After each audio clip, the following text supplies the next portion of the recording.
ভয়ঙ্কর আকারে লোকটির মুখ চিরে গিয়ে তার স্ত্রী লক্ষ্য করল যে একটি অদ্ভুত ধরনের এলিয়েনে পরিণত হয়েছে তার স্বামী। আর এই ঘটনাটি ঘটেছিল রাত্রিকালীন সময়ে, যখন সে ঘুমাচ্ছিল তার কানে একটি অদ্ভুত ধরনের জীব প্রবেশ করে, যার ফলে তার মুখমণ্ডলের ব্যাপক পরিবর্তন হতে লক্ষ্য করা যায়।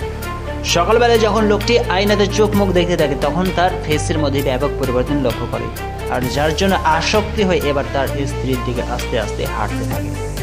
মেয়েটি যখন ঘরের নিত্য প্রয়োজনীয় কাজের সঙ্গে ব্যস্তবহুল হয়ে উঠেছিল, তার স্বামী তার কাছে এসে অদ্ভুত ধরনের তার সঙ্গে বিয়ে করতে থাকে।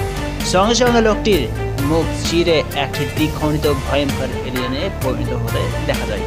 শেষমেশ এলিয়েনটি তার স্ত্রীকে হত্যা করে। অন্যদিকে লক্ষ্য করে যে এই ছেলেটির নাকে একটি ভয়ঙ্কর জীব ঢুকতেছিল, আর সেই মুহূর্তে ঘুম ভেঙে যাওয়া মাত্রই জীবটিকে ছুঁড়ে দেওয়ালে মারে। বিষয়বস্তুটি শনাক্তকরণ করার জন্য ছেলেটি যখন সেই জীবটির কাছে যাচ্ছিল, আর সেই মুহূর্তে আবার জীবটি এবার তার হাতে প্রবেশ করতে থাকে। ছেলেটি জীবটির হাত থেকে রক্ষা পাওয়ার জন্য শত শত চেষ্টা করার পরেও কিন্তু জীবটি তার হাতেই প্রবেশ করে যায় এবং ছেলেটির হাত এই ধরনের ভয়ঙ্কর আকৃতি বহন করে। অন্যদিকে মাথা চেরা লোকটির সঙ্গে ছেলেটির ব্যাপক আকারের ভয়ঙ্কর যুদ্ধ শুরু হয়, যার ফলে উদ্যমভাবে দুই এলিয়েন ব্যাপকভাবে দুজনকে অ্যাটাক করতে থাকে।